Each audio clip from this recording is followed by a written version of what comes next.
Oh, you thought I forgot? Oh, no, I promised you we were going to get there, and we're here. Yeah, it's top 3 games I'm recommending that you play in 2024 that aren't 2024 Dungeons and Dragons, which went live today at 9 o'clock this morning. And because it is my birthday week, let's do the top 4 tabletop role-playing, superhero role-playing games that I either wrote or helped create. Yeah, because I'm in that kind of mood today. It is also the 43rd anniversary of the very first video that showed on MTV for the very first time. Video Killed the Radio Star by the Buggles. So I'm in a very nostalgic mood. I've already watched the video like 3 times today. So yeah, let's take a look at the top 4 tabletop role-playing, superhero role-playing games that I made or helped make that I think you should play that aren't D&D. Obviously, number 1, Wretched Vigilantes from me and Miguel at the Red Room. It's about a year old now. It's still selling. People still talk about it. It's bigger than I ever expected. We just had a review with Shadow and Son talking about it on his video just a couple hours ago. Link down below, which of course, as you know, Miguel and I have been hemming and hawing whether to revisit Wretched Vigilantes or not, because there's definitely some things he wants to change and definitely some things I want to change. And so, yeah, it's official. I am working with the Red Room again for this. We are revisiting Wretched Vigilantes. It should come out sometime in 2025. We're going to rewrite all the powers so that they're more in fit with the current revised rules, unless, of course, Miguel revised the rules again. There'll be some changes to the lore so that it's more seamless connection to the Wretched New Flesh. I always considered that, you know, in the Wretched verse, Wretched Vigilantes was part of the Wretched New Flesh universe, because there's, like, you know, other parts of the Wretched of the many books that I don't think are connected, but there are several that I think are connected to the Wretched New Flesh verse, as we'll call it, and Wretched Vigilantes was one of them. Of course, you also know I always wrote all the books as if they were source books, so you could use them for any setting.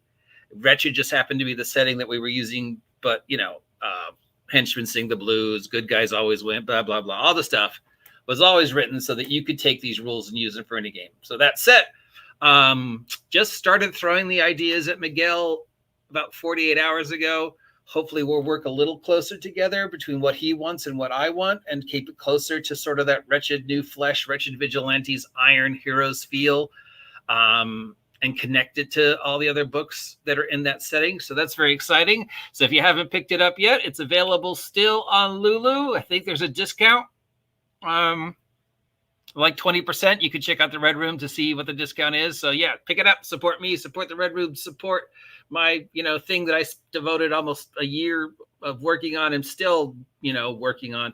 And don't worry, no matter what changes, our mascot Tag will be back to continue with her nonsense, silliness. A lot of people say that Tag was a ripoff of Harley Quinn. No, Tag was a ripoff of Tag was an homage to my friend Julie and was inspired by Lori Petty's portrayal of Tank Girl. So Tag was always, in my mind, Lori Petty, not Harley Quinn.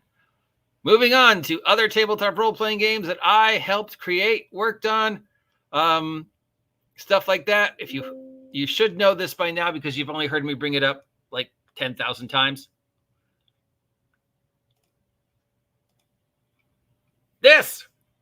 I wrote this. Yeah, this is me.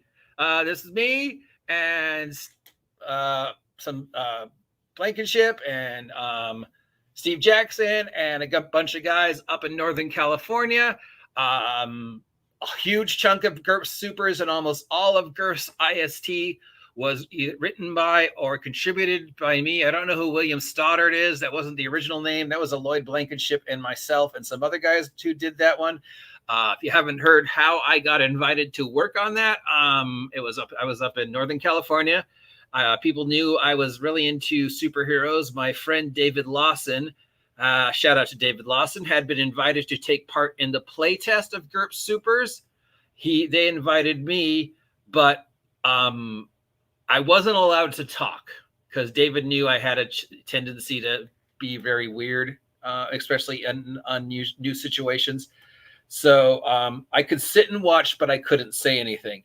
And they would decide at the end of the first session if I was being invited or not. So I sat, I watched. I think I said one or two things, but mostly I kept it. But they could sense the type of player I was. So for the second time when I got invited back for the playtest, I got to play Foxbat, who is my all-time favorite character from the Champions universe. And I played Foxbat the way he was written. He knew he was in a comic book. Everything was a part of, the comic book. He was doing all the ridiculous things. And I played him for a couple sessions.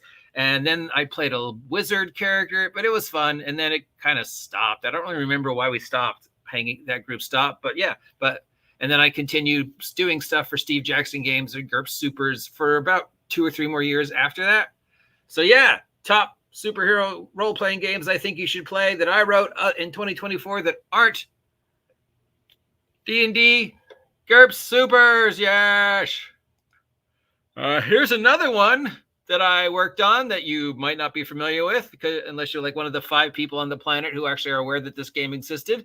But yeah, this was basically Champions New Millennium, or the Fusion Champions, or whatever you want to call it. The first appearance of what would become the short-lived Fusion system from Arduin Games. That was me constantly harassing Poundsmith for about a year that the interlock system would make a great superhero system. And I even wrote an interlock superhero system. It's sitting on my shelf still. So yeah, so they made this deal with Hero Games to combine the interlock system with the hero system to create what would become the fusion system, Champions New Millennium.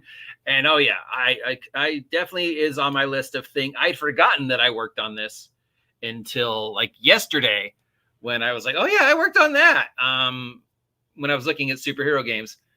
So yeah, this was me. This was basically partially me, partially just me annoying Mike Poundsmith for a year about wanting to do a superhero interlock. This also led to the Dragon Ball, because Dragon Ball was like the closest thing they wanted to do at superheroes for first when they did the Dragon Ball thing. And then that led to another thing that Mike Poundsmith and I worked on, another superhero role-playing game that I more or less helped create.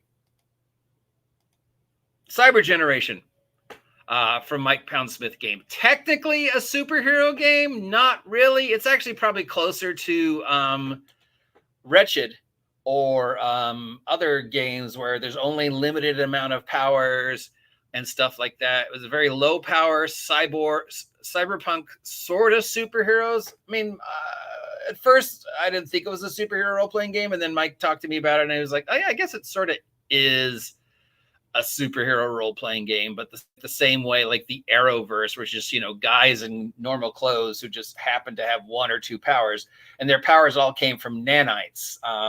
A crashed satellite that was containing some experimental nanites and that infected some kids. So now you have a group of kids, the X-Men, who have these weird random nanite-inspired powers, and they're fighting against the system. They're fighting against their parents. They're fighting against the people who want to take the powers away from them, and they're fighting from other people who were infected who maybe don't want to be. You know what it sounds a lot like now when I think about it? It's Static Shock, the anime cartoon, not necessarily the actual DC, but if you remember Static Shock, and everybody got their powers from like stuff. It was nanites, wasn't it, or a chemical or something? Also like the Inhumans, where the Terrigen mist just sort of spread across the earth and infected people, and they got weird random powers. But yeah, definitely, I don't know why I never made that connection until now, but yeah, Static Shock and the Inhumans. I wonder if that was intentional on Mike's part or just random happenstance, because this was like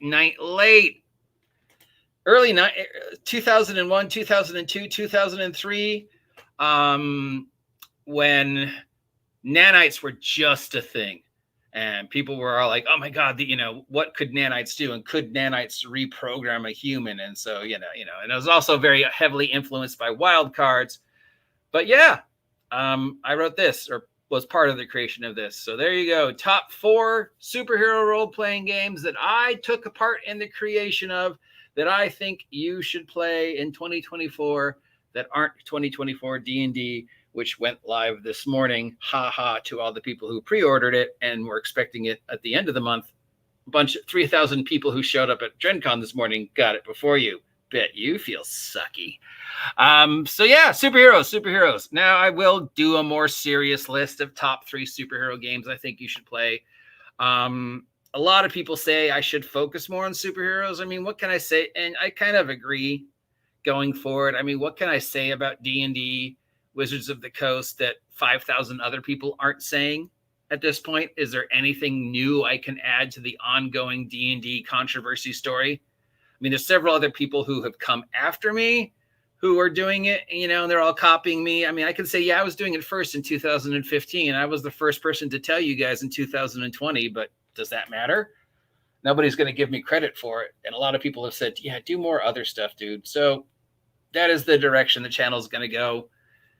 So yeah, expect more superheroes. And this is, of course, the first. So again, just remind you, it's my birthday. So if you want to buy me a present, what you could do is go to the links down below and pick yourself a copy of Wretched Vigilantes 2023, written by myself and Miguel of the Red Room.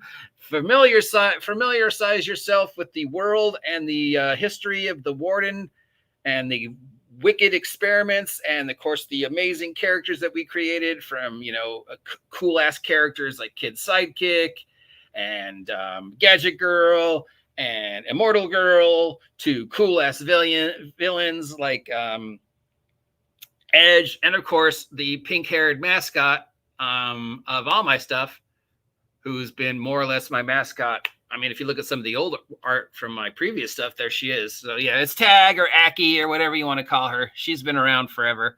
Inspired again by Lori Petty's Tank Girl and my very good friend Julie. So there you go. Buy these games. Buy my merch. Happy birthday to me. Have a great day. I'll talk to you later. Stay safe.